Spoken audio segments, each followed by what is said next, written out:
ug dinhi ning atong tulumanon. Inyong masayran ang kamaturan. Kay sa kamaturan.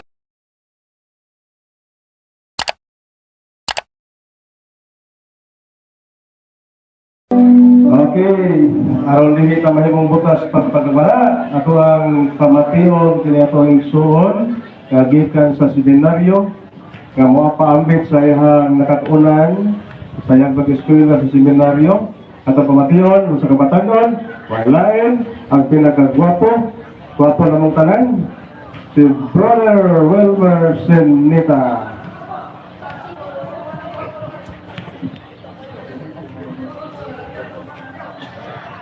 Mayroong otro kaninyo pag-usab mga igsuon kadiha ni Kristo.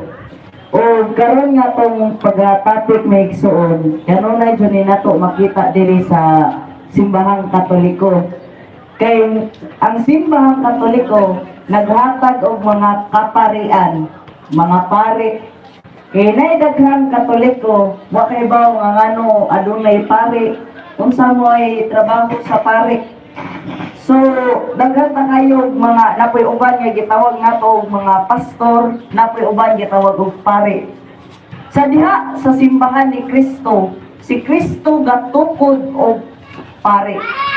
Kay sa San Mateo 16 versikulo 18, mingon man siya ni Pedro, sultian ko ikaw si Pedro, ibabaw ning bato, bisan magaladang ganghaan sa kamatayon, dili makatukod nini. Yatag ko kanimo ang mga yawi sa langit, ang imong idili diri sa yuta, idili usab dito sa langit. Karon mga igsoon, ang dako nga pangutana, ngano aduna may pare? Ngano adunay pare? Sumala sa Biblia.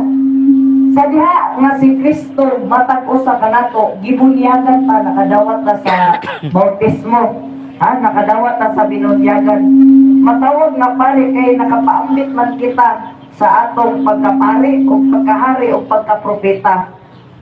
Muna nga sa atong pagkabunyag ni Kristo, na membro ta sa simbahan, nga dirang gibunyagan ta. Nga brad nga no gibunyagan pa kami nga anak ng malinis Ginoo, aron mamembro mo sa iglesia ni Kristo. Mabitaw nga sa diha sa Galatia 3 versikulo 27, apan adunay mga laing ordinaryong mga pari nga mo hawa sa mga tao aron pag-ilan. Mao na gitawag nato nga mga laing sikta. Sa pagkapari sa atong mga kaparian dire, giordinahan sila, gitawag sila og pari o amahan sa pagtuo. Muna nga ang pagkapari giordinahan sa obispo. O karon og ang pari iya sa Ginoo. Ang pangutana, asa man nato mabasa sa Biblia? Sa diha sa 1 Pedro 2 versikulo 5, kamo ang mga balaang pari. Si Kristo na usab nagpahinumdum kanamo o si San Pedro nagingon nga kamo ang mga balaang pari. Kay sa diha nakababunya kita, nakadawat kita sa ato sa ato ang pagkahari, pagkapropeta o pagkapari. Karon kay na membro man ta sa Santa Iglesia Katolika, natay gitawag og mga giordinahan nga mga pare. Kay sumala pa sa Biblia, si Kristo ang pangulong pare, Hebreo 1:8. Muna nga atong hinumduman nga naa may uban gitawag og pastor. Pero sa tinud na igsoon kani pastor bo pasabot ani obispo ni sumala sa Biblia. Obispo maoy pangulo. Kay na may ranking ang atong mga Santo Papa, natay gitawag kinaunahan nga rank Santo Papa, mo'y gitugutan sa Ginoo sa maoy pagtuon sa katawhan sa iyang simbahan, maoy pagdala o maoy magpangulo. Dira na sa San Mateo 16 versikulo 18, iyang yatagan og authority ang Santo Papa, pinaagi ni San Pedro. Pinaagi ni San Pedro sa unsay sunod nga Santo Papa si St. Linus, unya ikasunod si Muna nga atong hinumduma Litos, anak ni Litos. Muna nga ang atong Ginoo diha sa 1 Pedro 2, sa 1 Pedro 2 versikulo 9, ang atong Ginoong Hesukristo naghatag og authority sa mga pare. Mo bitaw na nga mukumpisal pa sa mga pare kay pasayloon sa Ginoo. Kay si San Pablo pare man. Roma 15 versikulo 16. Unya daghan nang ingon yung mga lain sikta na ang mga pare kuno maimperno kay bakakon. O moingon na sila anak, maimperno na dito sila San Pablo o si Kristo. Kay pare man to sila. Ha? Atong hinumduman nga pare sila o si Kristo mo ang pangulong pare. Kay sa unang panahon sa Old Testament, anaan na jud ang pare, sila Ezekiel, pare man. Ha? Sa Isaias, sa 61 versikulo 6, nanamoy mga daang pare. Sa unang panahon, ang mga pangulong pare, maoray makasunod sa templo, kay maoy muhalad sa una og dugo. May halad sa templo sa Dios, muhalad og insenso sa kirubin, nga mawang larawan sa Exodo 25 versikulo 18 hangtod sa 22. Karon kay ang pari ra may makasulod kay mao may muhatag sa mga katawhan sa Dios alang sa kapasayloan sa mga sala. Ug karon nga naa na sa Bagong Testamento naghalad na og bag-o nga mao ang dugo ni Kristo mo ihalad alang sa kapasayloan sa tanang tawo sala. Mo bitaw na si Kristo mao ang pangulong pare ug iya kung dugo may gihalad sa katawan aron mapasaylo ang tanang sala sa tanang tao diri sa kalibutan.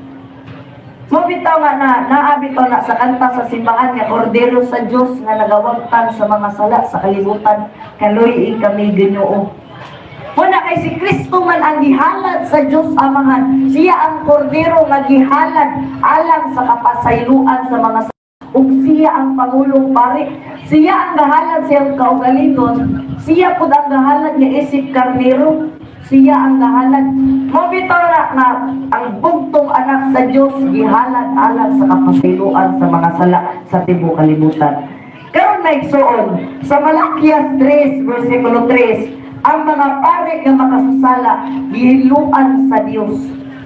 Muna kay ang mga pare ramang po na isod, tao ramang po na sila, pero pinaagi kanila, gihimo o instrumento sila alang sa kapasayloan sa atong mga sala, pinaagi ng pagkumpisal. Muna may isod, ang mga pare nakasala, pero dira sa sakramento sa kumpisal, mapasaylo sila o kita nga makasasala. Walay gipilik sa Ginoo. Why gipili sa Ginoo? Kitang tanan diri makasasala except ni Maria. Namana sa litanya sa mahal na Birhen Maria. Si Maria walay ulay, ulay sa tanang ulay. Kaysa dihang Genesis 3 versikulo 15, si Maria gitag-an na sa Ginoo. Mo bitaw na si Santa Elizabeth ni Dong ni Maria dira sa suwat ni San Lucas nga maingon, maghimaya ka Maria, na puno ka sa grasyang Ginoo Dios manakanimo, bulahan ikaw sa babay nga tanan. Ug mismo ang anghel maingon ni Maria nga bulahan siya sa babay nga tanan. Ang anghel nakahibaw nga si Maria dako og authority o dad-o na siya sa Ginoo dito sa langit. Mabitaw na naa sa litanya sa mahal na Birhen Maria, Queen of Angels, Reyna sa mga anghel. Kay si Maria dako og responsable.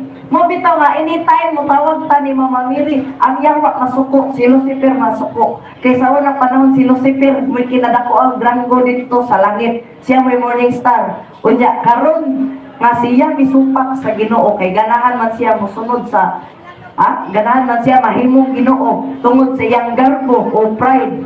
Mao nga misupak siya sa Ginoo og nagdala siya mga fallen angel. Muna nga atong panahona si Lucifer nasuko ay ngano man ang mupuli sa iyang trono usa ka tao ug sakit kayo na sa buot sa mga yawa. Kay sila anghel man sila, pero si Maria nga tao, pero dili lang kuman siya tao, ulay og inahan siya sa Dios. Muna sa dihang nagpakita ang anghel ni Maria, niingon ang anghel ni Maria, maghimaya ka Maria, napuno ka sa grasya, ang Ginoong Diyos manaa kanimo, bulahan ikaw sa babae nga tanan, o bulahan ano sa baguma, sa tiyan mo nga si Jesus. Si Maria bulahan sa tanang babae, ug mao na ang simbahang Katoliko, bubuol kanunay ni Maria sa iyang panabang. Kay unsa may kinuna niya gihimo mamilagro sa Ginoo, pinaagi sa panabang ni Maria dito sa kasal sa Kana. Pinagi ni atong bino. Pinagi ni atong bino nga giinom ilang gisaluan.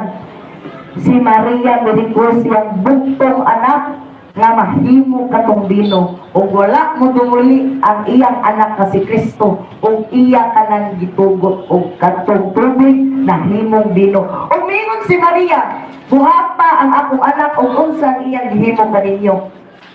Mana nga usa ka rin, usa ka dakong relasyon sa atong simbahan kay si Maria inahan sa atong Santa Iglesia.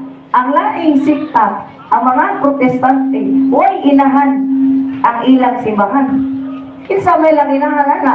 Kaya Katoliko, naabay inahan nga mo'y nag-amuma o mo'y nagbiya sa simbahan nga mao si Santa Maria.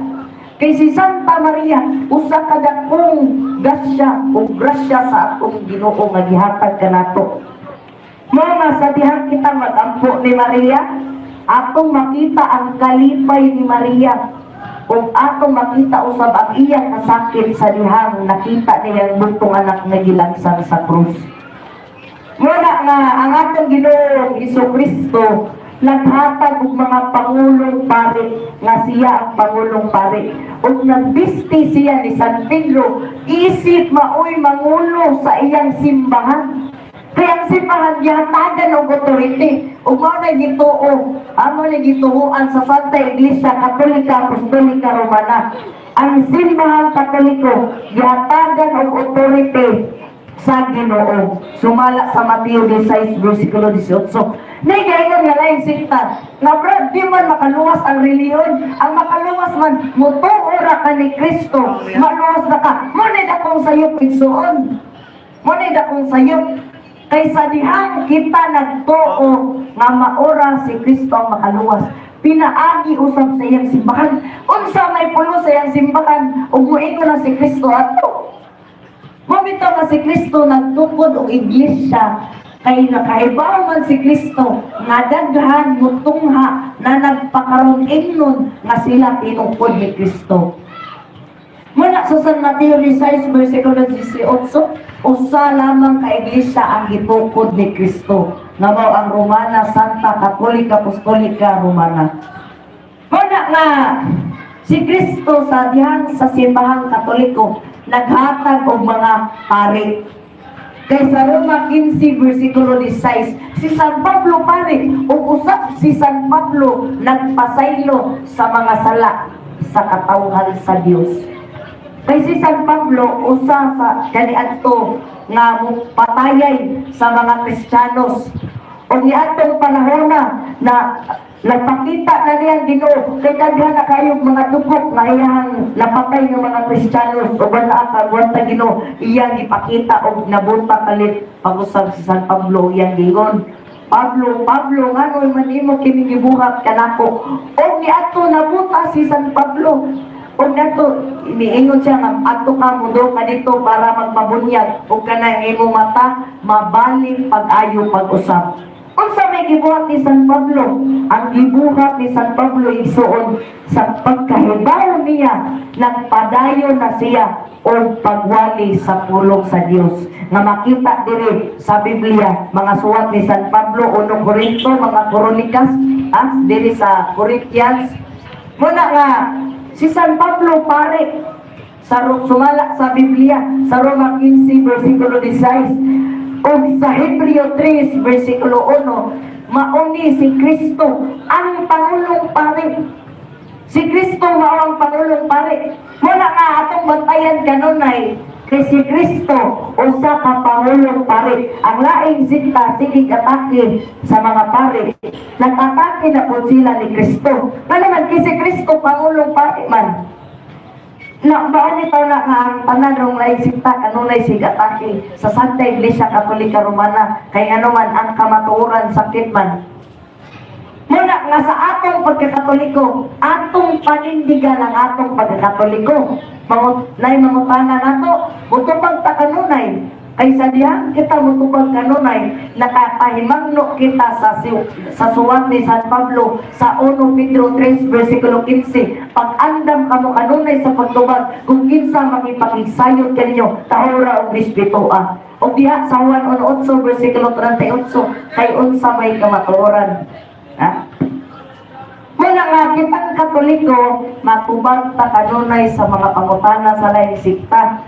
Dili lang sa pagkangan kita nga Katoliko. Di lang sa pagkangan nga kita. Katoliko man ko sa una, brad. Pero unsa man nga naano mo sa laing sikta. Isa ang imong simbahan. Una ka muhawa sa Santa Iglesia Katolika. Isa ang doktrina.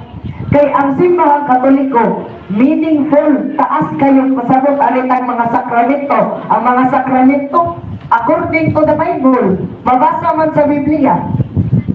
Muna na atong bantayan kanunay may suon ang atong pagkakatoliko, ang atong relasyon sa Ginoo, pinaagi sa iyang iglesia. Kay si Kristo gahatag man og iglesia, alang timaan sa iyang presensya. Kaya ang simbahan ni Kristo, mao ang iyang presensya, ug naa ni ana si Kristo nagabantay kanila. Kaysa San Mateo 20 versikulo 28, panglakaw pa mo sa tanang nasod o bunyagi sila sa ngalan samahan sa anak o sa Espiritu Santo. Mo ang Katoliko gitawag og universal. Kasabot ba mo sa meaning og Katoliko na igsoon Katolik? Kasabot ba mo nga gitawag tag Katoliko? Kaya dagan ba Katoliko? Wa kay ba ano gitawag og Katoliko ta? Tinuod man jud po ni Igsoon. Kay sa unang panahon, bisan pa pila ka kadugay sa Roman Catholic Church, ato jud ang pamatud-an, dili ra sa kadugay, dili lang sa kadugay, kun dili pinaagi og giunsa nimo pagkinabuhi ang imong pagka-Katoliko.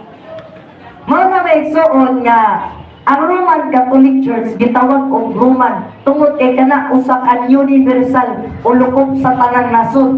Kay sa dihang Mateo 28, si Kristo miingon sa mga tinud-an, panglakaw kamo sa tanang nasod o bunyagi sila sa ngalan samahan sa anak o sa Espiritu Santo. Unsa man rin ay tabo, daghan na maruglain sinta, mao gani miingon si Kristo nga pagbantay kamo. Kaya doon ay mga nini nga propeta nga mo'y mulalo sa akong mga katawhan o mapahilayo sa akong iglesia nga tinuod. O karon na igsoon, mauna nga si Kristo nagtukod o usap ka Pangulong Pari, kay siya Pangulong mang Pari, o natukod ko si Kristo. Mamitaw sa dihang Mateo 26, versikulo 26, hangtod sa 28, mingon si Jesus, mingon ko kini, mao ang akong lawas. Muna nga sa dihang si Kristo nagtukod og pari, atong mabasa si Kristo Pangulong Pari, o naghimo siya og Eucharistia diya sa iyang Last Supper. Sa dihang kitang magsilibrar sa adlaw nga mga Last Supper, duha ka sakramento ang gitukod ni Kristo. Unsa man ang unang sakramento? Sakramento sa pagkapari. Ang ikaduhang sakramento, mga sakramento sa pagtukod sa balaang Eucharistia na mga ngayang lawas o dugo sumala sa Biblia. Ha? Muna may so, natong hinumduman, ang matuod nga simbahan, Katoliko lamang ang buktong simbahan, gitukod kini ni Kristo. Kay ang tao nga nasayod na niini nga ang Katoliko tinukod ni Kristo. Musulpak mo sa di ang Katoliko tinukod ni Kristo. Sumala sa Biblia o referensya. Kung nga mabalik kay so, nga no gitawag man taong universal. Ha? Nga no gitawag man ang Katoliko universal nga ang simbahang Katoliko. Kanunay raman na, pero ako kay baon sa meaning anak. Sa tinuod na igsoon, kaning Katoliko, pagkangani siya, universal, lukop sa tanang nasod. Sa Bisaya pa, lukop sa tanang nasod. Kay sumala sa Biblia, sa Marcos 11 verse 17, ang akong balay pagahinganlan o balaan o alagpuanan alang sa tanang nasod. Susuwat ni San Marcos 11 verse 17, ang akong balay pagahinganlan o balaan o alagpuanan alang sa tanang nasod. Karon ang Katoliko gitawag man og One Holy Catholic and Apostolic Church. Unang-una na igsoon, Ngano gitawag man ang Katoliko og Juan, Holy Catholic and Apostolic Church. Ngano gitawag siya Juan, ari ta magsugod og Juan.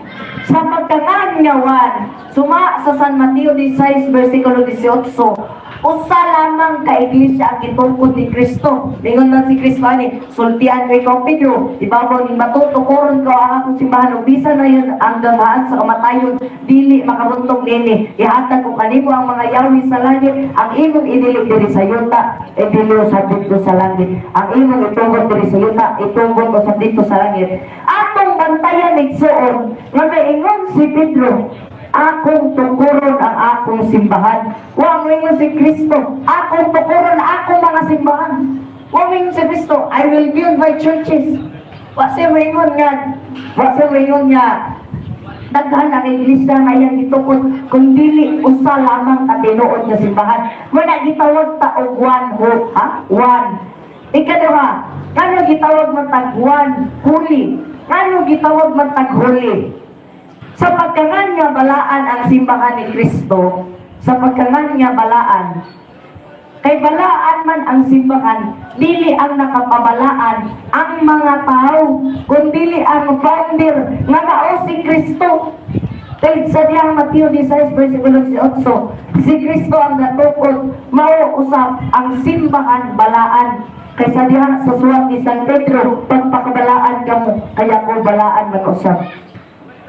Muna nga, ika-tulo may suod, ngano gitawag one, holy, Catholic, ngano gitawag tag Katoliko. Tungod, kaya ang pulo nga Katoliko, gikan sa pulo nga Grigo, nga nagbuot pasabot og sumala sa English, universal, ulungkot sa tanang nasod. O sa may Bisaya o Katolik or Katoliko, kaning Katoliko, dili ni siya pasabot nga Katoliko, mo na nay Binisaya. Nay Binisaya anak, lukop sa tanang nasod, mo nay original. Kay kaning Katolik, gikan manggod ni siya sa pulo nga Grigo, na lagot pasabot, lukop sa tanang nasod. Mo na ang Katoliko, lukop sa tanang nasod, maoy meaning anak. Unya, sumala pa sa suwat ni San Marcos 11:17, ang akong balay paghihinganlan og balaan o kalampuanan alang sa tanang nasod. Mao gitawag tag one, holy Catholic. Upat reason ngano gitawag man ta one, holy Catholic and Apostolic Church. Ngano gitawag man ta og apostolic? Kay sa dihang gitawag kitang Apostolic Church, kay sa dihang mayon si Kristo, panglakaw kamo sa tanang nasod, o bunyagi sila sa ngalan samahan sa anak o sa Espiritu Santo. Ang dakong pangutana, kinsa may giingnan ato, way lain ang mga apostoles. O ang mga apostoles, milukop sa tanang nasod, kay kitang Katoliko, gikan man ta sa apostoles. Gikan man tas mga apostoles, dagikan man tas apostoles, mo gitawag tag Apostolic Church. Mo na gitawag tag one, holy Catholic and Apostolic Church, may suod ko ni Kristo. O dapat unta kita kanunay nga matubag sa atong mga pangutana sa laing sikta. Mo ni nakong hayyo kaninyo may suod, matinud-anon kita sa atong pagkakatoliko. Kaya dili lang kita kuman sa pagkangan nga Katoliko, tinuod niya ikaw nga iglesia ni Kristo. Muna nga atong timan-an kanunay nga sa suwat ni San Mateo 28, kay daghan magnangutana ngano mapud gitawag ang Roman Catholic Church, ngano na may uban matawag og one, holy Catholic and Apostolic Church, ngano gitawag mapud tag Roman Catholic Church. Ang tubag mga igsoon sumala sa Biblia, kay sa dihang nag-ingon si San Mateo 21 versikulo 20, sumala sa 4:3, ang gingharian sa Dios buhaon sa Jerusalem o ibalhin ngadto sa Roma. Kay sa unang panahon dito sa Jerusalem, pero sa man nag-ingon lang sa suwat ni San Mateo 21 versikulo 4:3, ang simbahan sa Ginoo ibalhin ngadto sa Roma. Mo na ang ato Catholic Church, mo gitawag tag Roman Catholic Church. Kay gibalhin man sa Ginoo kay sa unang panahon ito sa Jerusalem ug ngadto ibalhin dito sa Roma sumala sa suwat ni San Mateo 21 bersikulo 4:3. Ug mao na nga gihigugma sa Dios ang Roma. Gihigugma sa Dios ang Roma kay iyang gibilin ana ang pagtuo og iglesia.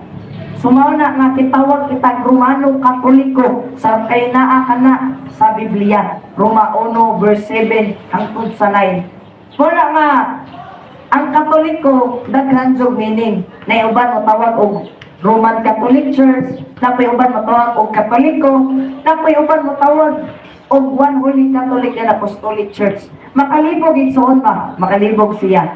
Pero sa pagtawag ni ana adunay buot pasabot o dira pa lang nato makita ang atong atong pagka meaningful sa atong iglesia. Dako kayo pud pasabot ang iglesia. Dako kayo pud pasabot ang iglesia may son. Kay daghan makalibog man pud ba? Napoy uban lain, napoy laing uban. Ayo ba hiluoy ang inyong pagkakatoliko sa mga na may uban dili tinuon na jud po ning mga religious goods ba?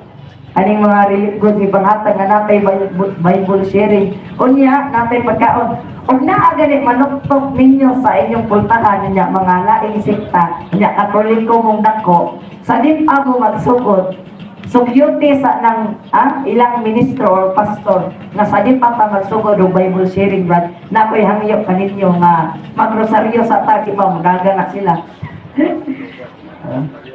Dugay kun mahuman ang rosaryo may sora.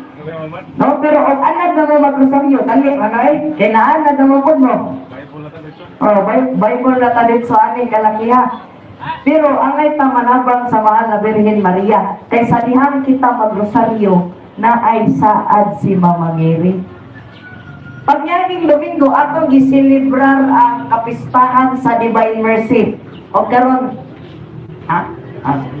atong giselebrar kada pagyaning Domingo ang Divine Mercy. Kaning Divine Mercy mga igsoon gihatag ni Santa Faustina sa atong Ginoong Jesucristo. Og adunay saad ni ani.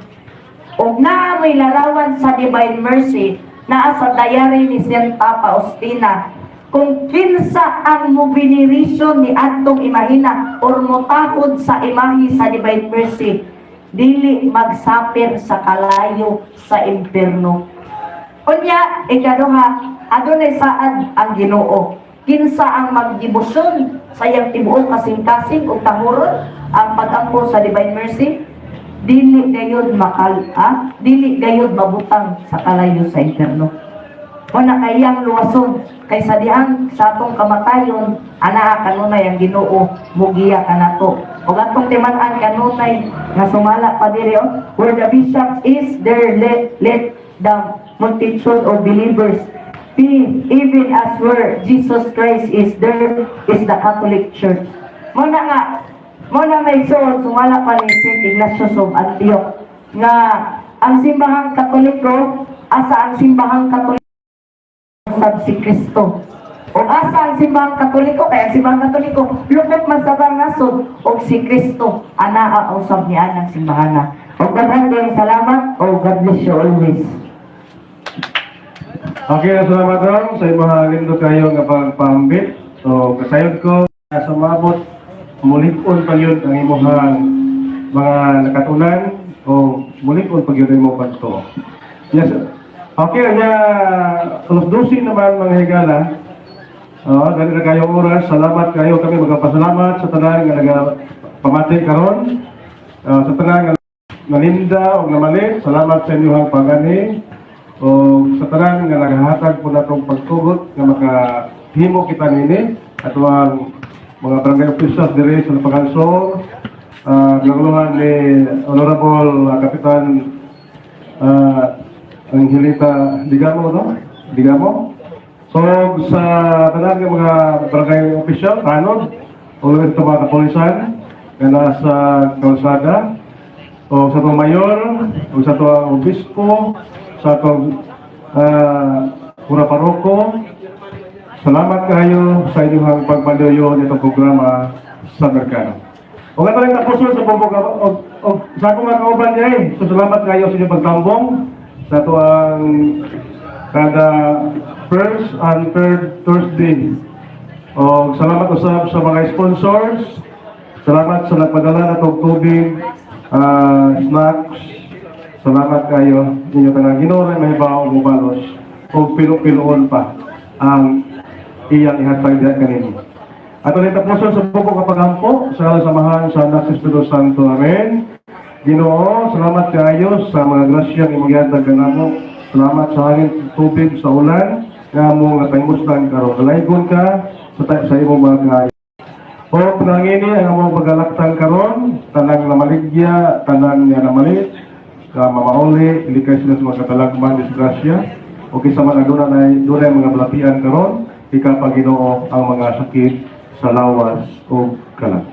Kini among giampog ipangayo pinagi ni Kristo mo Ginoo. Amen. Siguro sumahan sa anak sa Espiritu Santo. Amen. ug inyo nang nabati ang mga kamatuoran dinhi ning atong tulumanon kay usay-sabay kamatuoran. Ako lang hinaot nga daghang kamog lakat-unan. Daghang salamat.